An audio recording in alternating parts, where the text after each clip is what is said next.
Desde 1990, 78% dos 27 golpes de Estado na África subsaariana ocorreram nas antigas colônias francesas. Embora provavelmente mais antigo, o termo tornou-se popular na década de 2020 após uma série de golpes no início de 2020, incluindo no Mali em 2020 e 2021, Chad, Guiné e Sudão em 2021, 2 em Burkina Faso em janeiro e setembro de 2022, e no Níger e no Gabão em 2023. A região também viu tentativas de golpe de Estado no Níger e Sudão em 2021, e Sudão e Serra Leoa em 2023. Após o golpe de Estado no Níger em 2023, estes países formaram uma cadeia contínua que se estende entre as costas oriental e ocidental de África. Os golpes foram de natureza semelhante, a maioria veio de militares insatisfeitos que criticaram a forma como seus respectivos governos lidaram com os insurgentes ou protestos islâmicos. As novas juntas também tendem a ter relações piores com o Ocidente,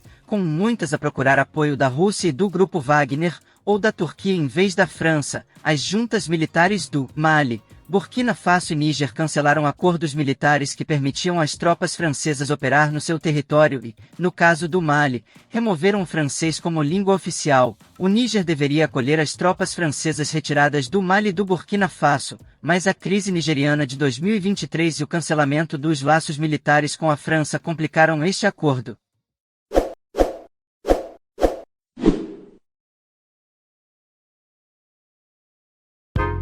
Uma análise da história dos golpes de Estado na África Ocidental sugere alguns temas recorrentes como causas. Estes mostram a probabilidade de mais golpes e o que precisa de ser mudado para os evitar. Em cada década entre 1958 e 2008, segundo um investigador, a África Ocidental teve o maior número de golpes de Estado no continente, representando 44,4%. Desde 2010, ocorreram mais de 40 golpes e tentativas de golpe de Estado em África. Cerca de 20 ocorreram na África Ocidental e no Sahel, incluindo o Chad. Desde 2019, foram 7, 5 bem-sucedidos e 2 fracassados. Entre 1958 e 2008, a maioria dos golpes de Estado em África ocorreu nas antigas colônias francesas, tal como 6 dos 7 desde 2019. Da mesma forma, 12 dos 20 golpes de Estado na sub-região desde 2010 aconteceram. O último golpe de Estado bem-sucedido no Burkina Faso ocorreu na sequência de 2 tentativas, em 2015 e 2016.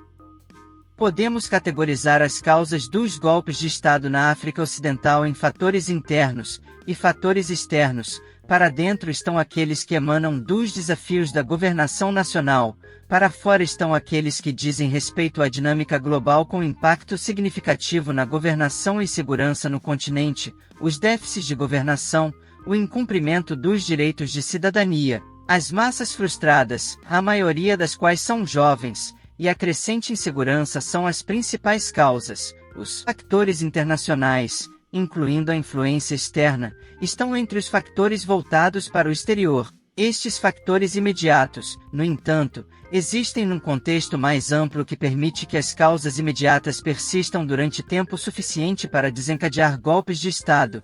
As condições democráticas inexpressivas nos países e a consistência da influência estrangeira nos países africanos não tornam surpreendente que tenham havido tentativas recentes e bem-sucedidas de tomadas militares do governo.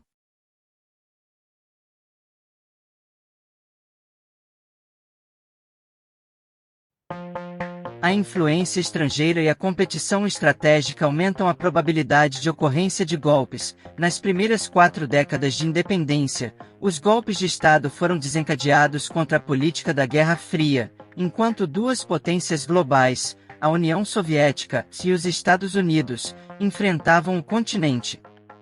Tal como os golpes de Estado na era pós-independência, os golpes recentes na África Ocidental também têm impressões digitais estrangeiras. Por exemplo, a Rússia é citada nos golpes de Estado de 2021 e 2020 no Mali, bem como no mais recente no Burkina Faso. Assimi Goïta, o líder de ambos os golpes no Mali, também terá recebido formação e assistência dos Estados Unidos. A influência da França nos desenvolvimentos políticos na sub-região é quase um dado adquirido, devido aos seus laços coloniais com a África Ocidental.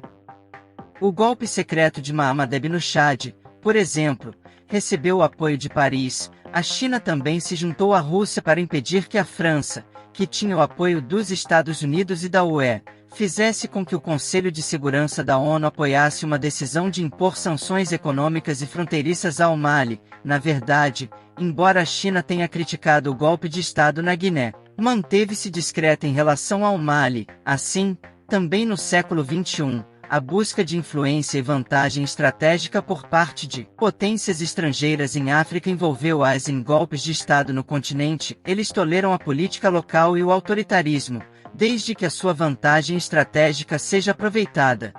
As condições sob as quais ocorrem os golpes são dinâmicas. Para evitar futuros golpes e responder aos atuais, deve haver uma mudança radical de direção. Os países, com a ajuda de parceiros regionais e globais, devem resolver os déficits de governação sob a forma de incumprimento dos direitos de cidadania, frustração socioeconômica e insegurança crescente. Organismos regionais como a Comunidade Econômica dos Estados da África Ocidental e a União Africana também devem ser firmes e imparciais na sua demonstração de desprezo por todos os tipos de golpes de Estado. As vias internacionais para punir os golpistas devem ser apoiadas pelas potências globais. Os órgãos intergovernamentais globais devem igualmente controlar, e as organizações regionais africanas devem resistir à interferência estrangeira nos países africanos que conduza à instabilidade política.